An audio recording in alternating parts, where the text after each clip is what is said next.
So when people ask you the first couple of the days in the acclimation period, it's kind of like in NASCAR. If somebody says, "Well, how's the track running?" and you're like, "I don't really know." There, I was test driving a Yugo. Can I get in my actual stock car? Well, Tennessee's been in a stock car a couple of days. They've been in full pads. So let's get to it. How do the Vols look in preseason camp? Today's tough question brought to you by Zen Sports. And Zen Sports is the new sports book in Tennessee, revolutionizing the way you earn sports betting rewards. That means no more deposit bonuses that turn into deposit nightmares. On Zen Sports, what you see is what you get. And with their cash rewards program, you get a lot of cash for a welcome bonus. Earn an unlimited 5% cash back on your betting volume for your first 15 days when you sign up with the promo code HOOKED. That's HOOKED. That's right. Unlimited 5% cash back. Keep betting, keep earning with up to 3% cash back on your betting volume every month after that. And refer friends to earn a percentage of their betting volume as cash rewards too. Zen Sports is bringing the cash back to Tennessee. So if you bet big on sports, you want to be betting on Zen Sports. Zen Sports betting just got better. So what I'm hearing via Caleb Jaru and other sources is week one, and I'll throw these at you, Caleb, and you tell me what you think. But these are from within the program or with our own Caleb Jaru, seeing them with his own two eyes. So this isn't speculation. This is what is happening currently in camp, at least the open portions of it. Joe Milton on point.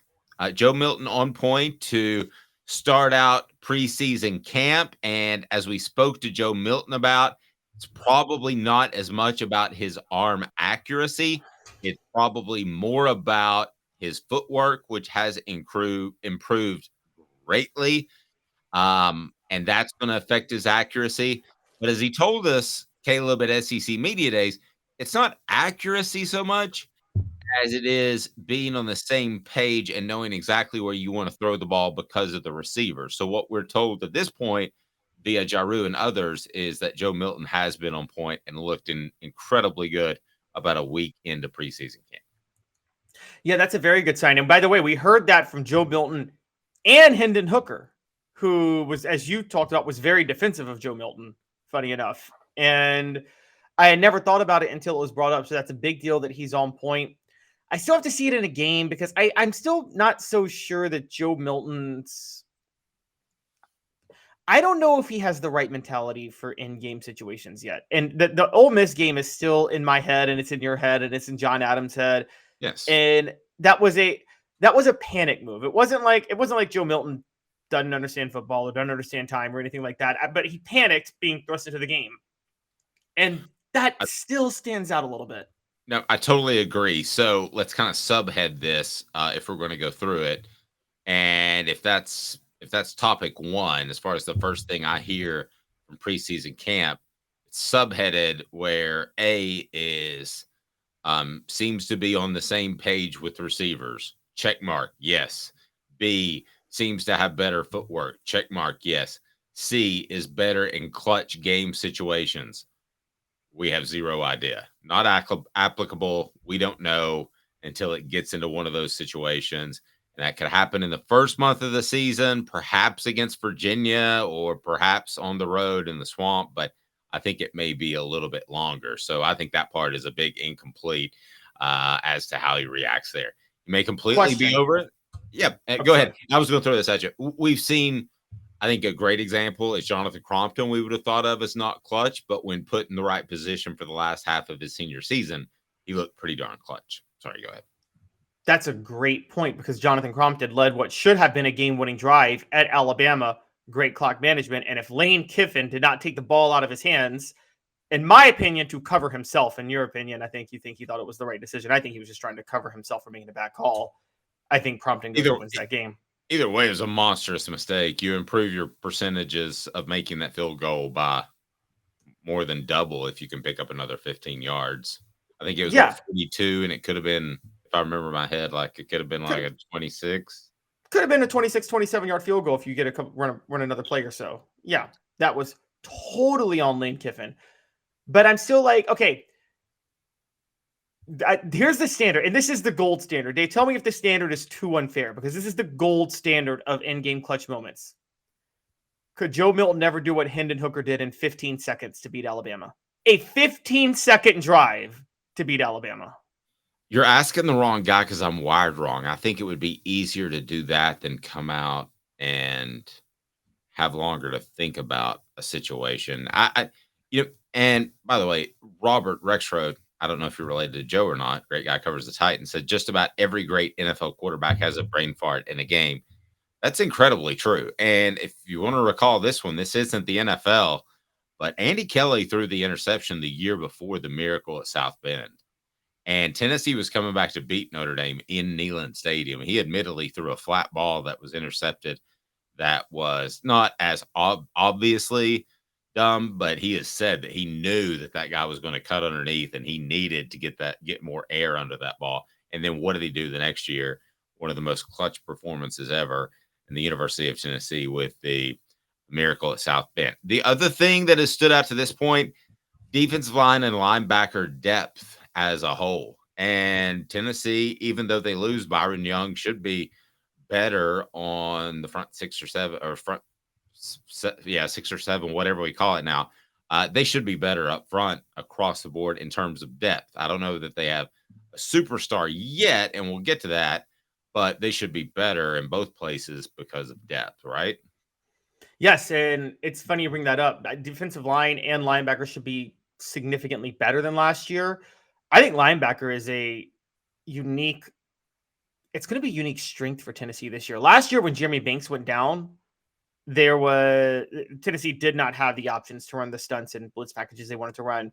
I think they could withstand an injury or maybe even 2 this year at linebacker, and that's going to be intriguing to watch. Okay, well, let me stop you for a second because I want to get more to the defensive line. Linebacker in particular, and these are notes, things we're actually hearing from practice. So be sure to hit that like and subscribe button for more notifications on. Do that. So I'm hearing great things out of Keenan Pili. I'm hearing great things, as you would expect, out of Aaron Beasley. Arian Carter, to me, is the only I don't even want to call him a sure thing. He's the surest thing if you look at that depth chart. What do you see out of that depth chart that maybe I'm missing a little bit? Oh no, nothing. That's what I mean. I'm high on all 3 of those guys. I'm so high on them, and also let's not forget Elijah Herring. I thought you meant after those guys. Sorry, go ahead. Yeah, no. Yeah, and let's not forget Elijah Herring. I think is still a reliable backup player for depth. I think Caleb Herring is now on the roster now. And so that you got the Herring brothers. And by the way, for people who debated Murphy, they're both from Murfreesboro. Murfreesboro is not part of the Nashville area. For people who came at me last week saying that Murfreesboro players should be counted as part of Nashville players on Tennessee. Murfreesboro is not Nashville. That's like saying Jackson's part of Memphis. It's not. You're overly sensitive about that, but that's okay. I think you're a very good geography student. And I've heard to overlap a little bit. I've heard Arian Carter at linebacker and then David Hobbs have had standout freshman camp to this point, and they look like they're going to be really good.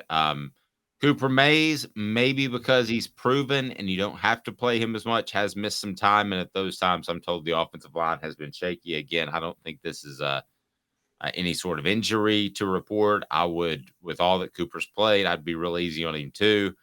But I don't know who the backup center is after Cooper Mays, and that's why we called it the most important position on Tennessee's football roster a couple of weeks ago, Caleb. All right, I got a question for you because I agree. Offensive line is a concern. Is it a bigger positive that Joe Milton's on point or a bigger negative that the offensive line is a concern?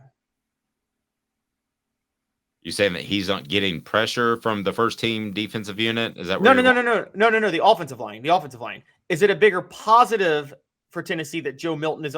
If you were coming into practice and you were to, and if you 2 weeks in and you wanted to see some standout things, would you rather see that Joe Milton was on point, or would you rather not see that the offensive line was shaky? I'd rather see a backup center. So I guess I'm going to say that I would rather see, in order, Joe Milton be on point, Cooper Mays be 100% ready to go at the end of camp, not necessarily in the middle or early in camp, and then see a guy who's gone out there because you could rest Cooper Mays and he's done okay. He's been a C+ type of guy. That's what I'm maybe reordering yours a little bit. But I guess what I'm saying is, does the negatives of the offensive line, which it's safe to say that's a negative, what we're talking about with the offensive line for 2 weeks, right? That's a negative that it's shaky. And Yes. does the negative of the offensive line outweigh the positive of Joe Milton through 2 weeks?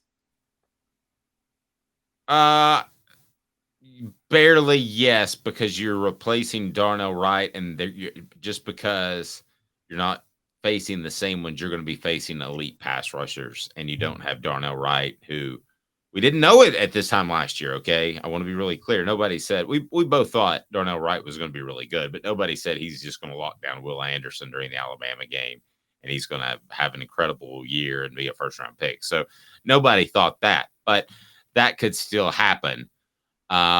If Joe Milton came out, okay, I've got my answer for sure for you. If Joe Milton came out from the get when they can throw all they want to in shells and they don't have to have full pads, and he wasn't on point from day one, I'd be like, whoa, that's not good. I mean, really, against air, you should complete 90% of your passes. That's why pro days are so silly when they throw against air. You really should complete 100% of your passes against air. That's where I am. The Joe Milton on point thing to me is not so much a positive as it is that's basically hitting the baseline. He needs to be able to do it's like that. a prerequisite to get in Spanish too.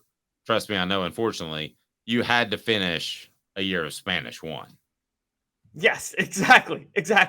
And just because you finish Spanish 1 does not mean you are going to be an expert bilingualist. Does not mean you're going to graduate. In my case, yes, but I did end up graduating. But that was the hardest class. I've never understood. I love God. Keep an eye out for us, big guy. But why we have 2 languages, and I don't want to get into the Tower of Babylon and all that stuff, but it frustrates the ever living heck out of me. That and time zones, we all just need to do one. If we can make that happen, the world would be a better place. Let's go 4 downs. We continue to talk hard facts from Tennessee's practice, but in particular, we want to focus on Tennessee's defensive line that has met with the media. The other thing that stands out to me, Tennessee making a lot more players available to the media. What do you think of that, Caleb? Again, I give a lot of credit to Josh Heupel for that. I talked about this yesterday. I think this is one of the things that made Dabo Swinney more successful than Nick Saban in the late 2010s. Dabo Swinney kind of let players be individuals, and Nick Saban was, Nick Saban's program is you're a cog in my system, and that's all you are. You're a nameless face in my system. And I think Josh Heupel's more the Swinney route, which is, no, you're an individual, and you get to come into your own playing in my system.